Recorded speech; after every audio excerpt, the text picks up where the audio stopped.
Assalamualaikum warahmatullahi wabarakatuh. Berjumpa lagi di channel kita Edi Prayitno, Menahem Ali Official, Graha Mu'alaf dan Graha Mu'alaf TV ya.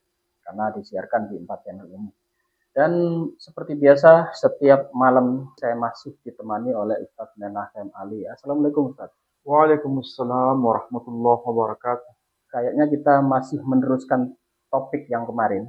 Kalau kemarin kita sudah bahas soal Masjidil Aqsa, kemudian Bait Suci Sulaiman. Ini ada pertanyaan menarik, karena 2 kali dihancurkan. Itu kira-kira siapa yang membangun kembali? Silakan, Ustaz. Ya, baik, Pak Edi. Terima kasih.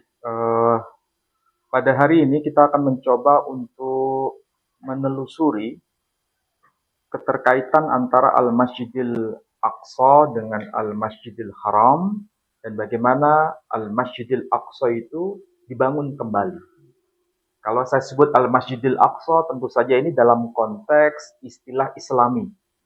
Sedangkan dalam bahasa Ibrani tidak dikenal istilah Al-Masjidil Aqsa, tapi dikenal dengan istilah Haikal. Itu Sulaiman ya. Itulah sebabnya dalam tradisi Islam dikenal dengan istilah Haikal Sulaiman. Jadi istilah Haikal itu sebetulnya bukan asli bahasa Arab, tapi merupakan istilah Ibrani yang diadopsi dalam bahasa Arab setelah era kemunculan Islam generasi awal.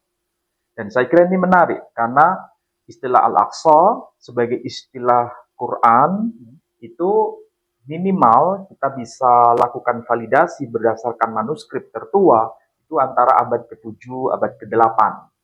Dan saya kira ini menjadi kajian penting untuk kita semua. Baik, terima kasih Pak Edi. Kita akan coba menelusuri bagaimana istilah yang dipakai dalam Al-Quran lebih awal. Barangkali Pak Edi bisa lihat surah ke-17, yakni surah Al-Isra, atau nama lainnya disebut surah Bani Israel, ayat yang pertama. Terjemahan Indonesia, silakan Pak Edi bisa sampaikan. Al-Isra, ayat pertama.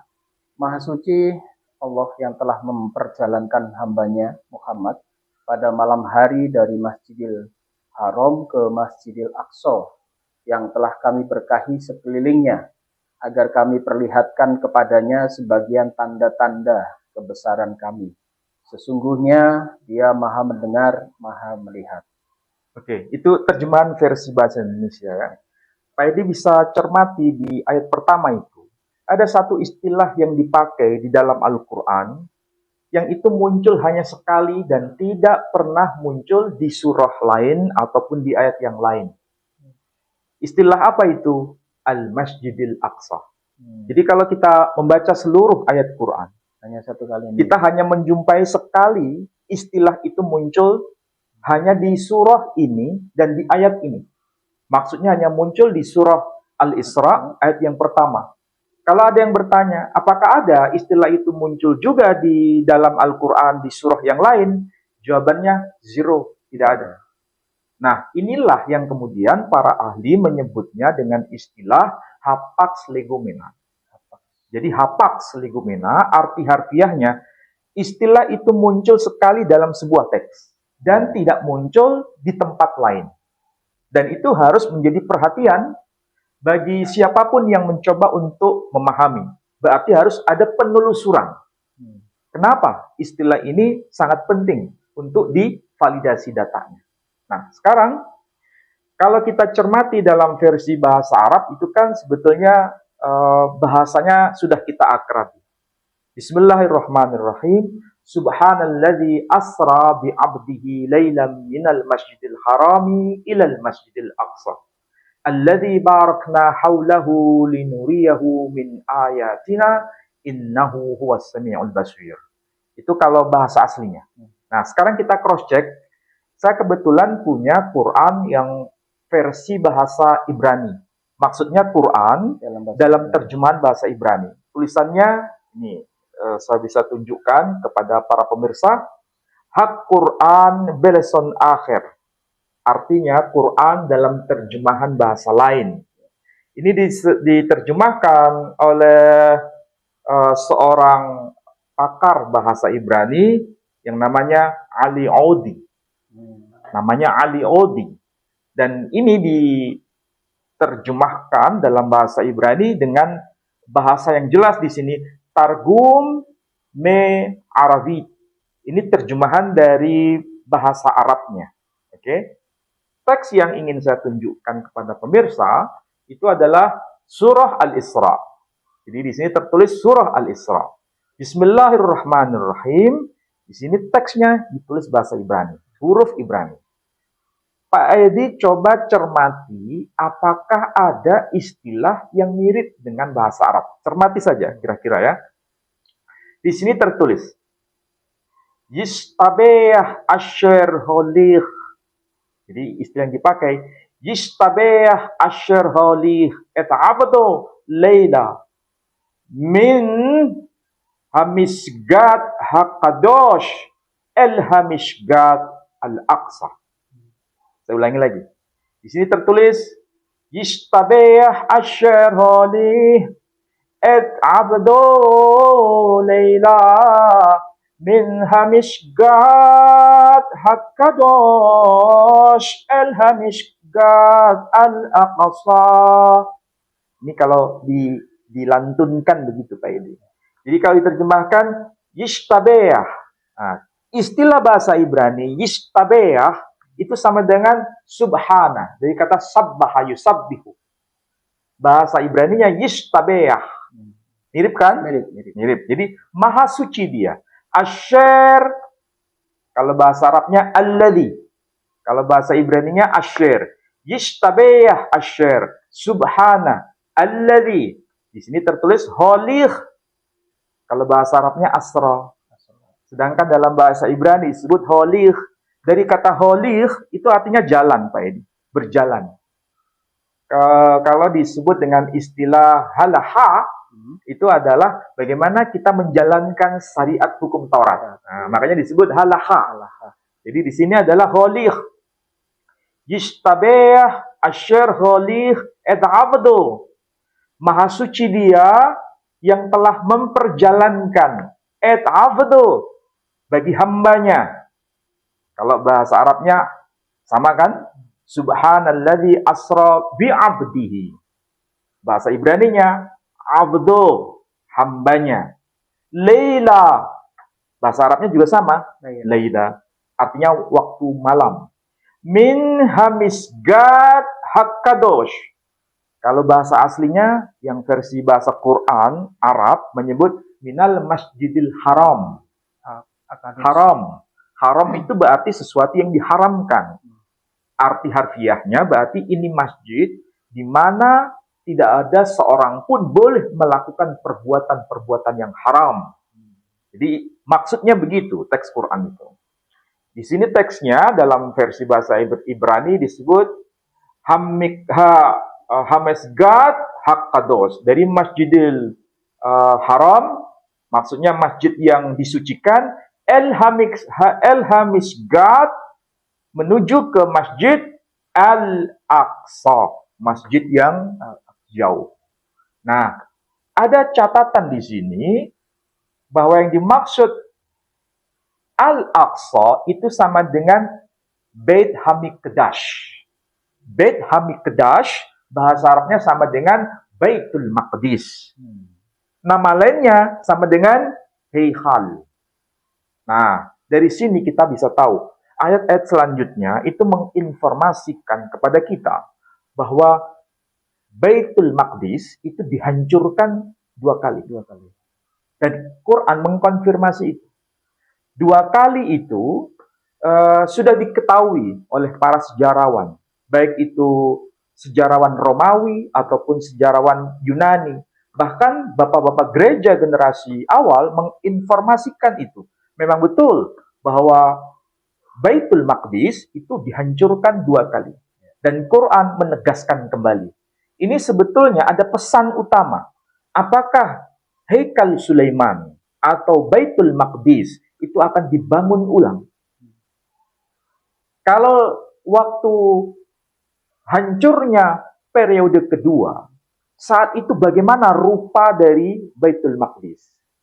Kita mulai dari kunjungan Yesus Kristus atau Isa Al-Masih ketika beliau hidup dan berkarya pada abad pertama Masehi.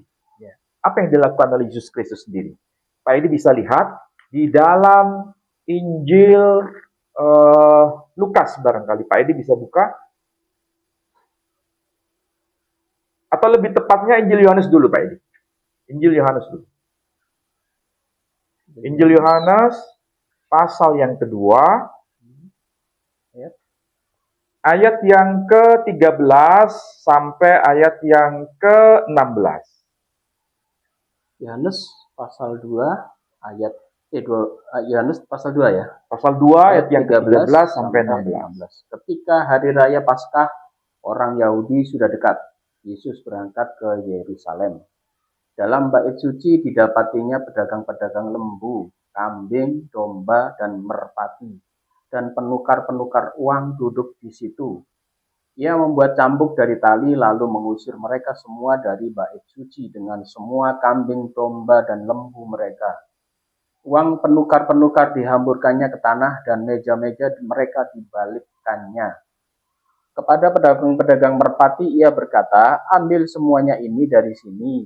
Jangan kamu membuat rumah Bapakku menjadi tempat berjualan. Nah, coba perhatikan Pak Edi. Ini adalah informasi penting. Bagaimana rumah suci itu menjadi rumah dagang. Seperti pasar gitu ya. Bayangkan, ini kritikan tajam ketika beliau menjadi seorang rasul di kalangan Bani Israel. Dia mengkritik kaum Yahudi pada masanya. Rumah suci, Baitul Maqdis, sudah berubah jadi pasar. Itu belum dirobohkan itu ya? Belum dirobohkan. Dan kita tahu dari sisi sejarah bahwa Baitullah yang ada di Yerusalem atau Baitul Maqdis itu sangat-sangat megah, Pak Edi. Indah. Sangat indah. Bahkan bangunannya luar biasa. Dan ketika Yesus menjadi rasul, menjadi seorang nabi di kalangan Bani Israel, ada kewajiban bagi dia untuk datang ke Yerusalem melaksanakan ibadah haji. Nah, kenapa disebut ibadah haji? Karena istilah haji itu bukan identik dengan istilah yang hanya khusus bagi Muslim. Karena istilah haji itu memang istilah bahasa Arab. Bahasa Ibraninya adalah hoggi. Jadi orang yang berhaji disebut hoggi. Makanya ada seorang nabi namanya Nabi Hagai. Artinya nabi yang berhaji. Nah, di ayat yang ke-13, pasal yang kedua dari Injil Yohanes, disebutkan ketika hari raya Paskah. Jadi di sini ada penegasan, hari raya Paskah. Hari raya Paskah itu salah satu dari 3 hari raya besar Yahudi setiap tahun. Yang bahasa Ibraninya disebut Pesach. Hari raya Pesach atau Paskah itu wajib bagi seorang Yahudi untuk melaksanakan ibadah haji di sana. Ya, orangnya disebut hoggi. Kalau banyak yang berhaji disebut hoggim. Orang-orang yang berhaji atau hujjaj kalau bahasa kita. Nah, ketika datang ke Yerusalem, ke kota suci Yerusalem, dan di situ ada Baitullah, ada Baitul Maqdis. Ternyata di sana sudah berubah menjadi pasar, tempat bisnis. Kira-kira ini merupakan kritikan bagi kita atau tidak ya? Sama ya. Ya. Jadi ketika ini terjadi, apa yang dilakukan oleh Yesus Kristus? Mengambil. Beliau mengatakan, ini rumah Bapakku, bukan tempat jualan. Ya. Bukan menjadi tempat bisnis. Ada kambing, domba, lembu. Jadi kalau agama sudah melenceng dari real yang sebenarnya, di situ ada seorang yang akan berani mengungkapkan kebenaran bahwa tidak boleh agama dijadikan semacam alat jualan. Agama diperdagangkan.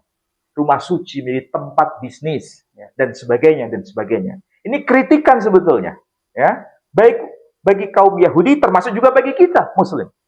Ya, Baitullah semenjak dirobohkan itu sekarang ibadah haji di Yahudi kan sudah nggak ada ya? Sudah nggak ada. Tapi ini waktu ketika beliau ke Yerusalem itu bangunan masih berdiri kokoh, megah, ya.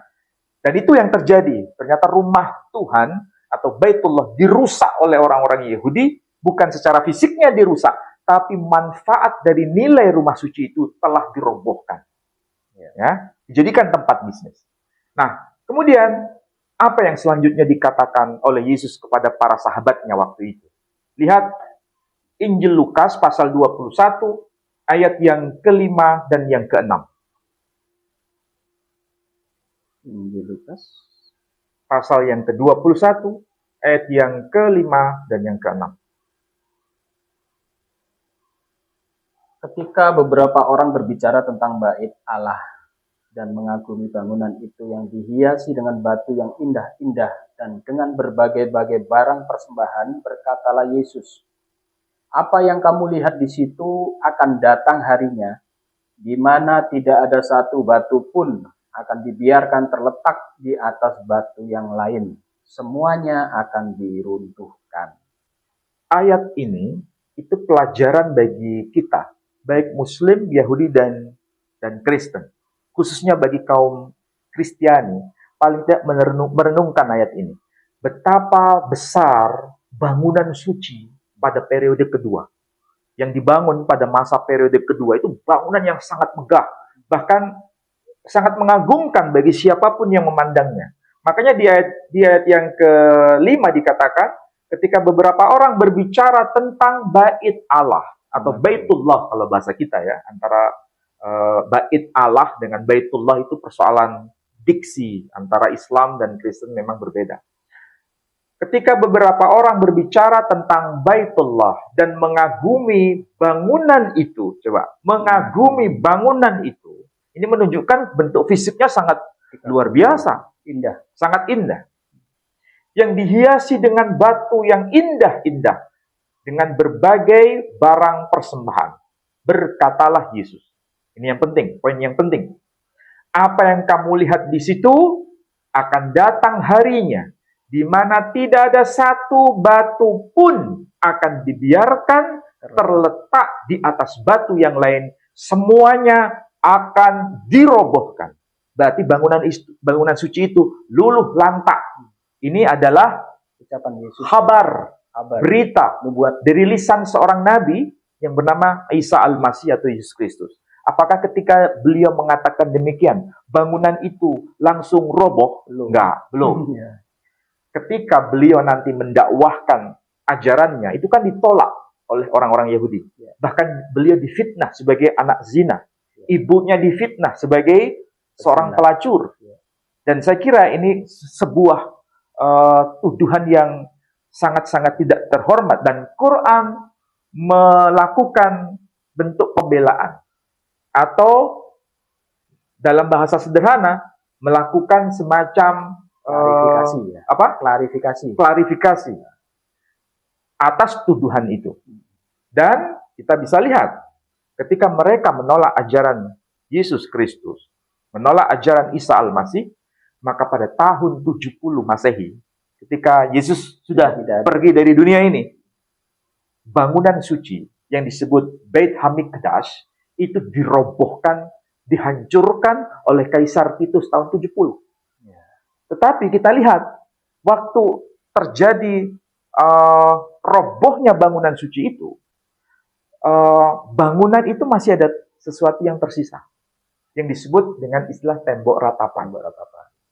Jadi kalau begitu yang dikatakan Yesus ketika mengatakan tidak ada satupun batu yang terletak di atas batu yang lain, ini kan kalau secara harfiah, berarti bangunan suci itu tidak ada sama sekali, karena tidak ada satupun batu bata yang tersusun rapi di situ.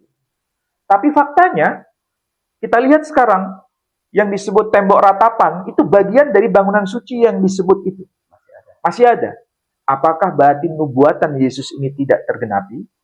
Apakah berarti ramalan Yesus ini adalah ramalan yang meleset dari apa yang disampaikan itu? Atau merupakan ini hanya semacam hiperbola. Jadi, biasanya kalau orang itu maunya berpolemik, langsung berkata, ini apa yang dikatakan Alkitab berarti tidak sesuai dengan fakta. Faktanya, bangunan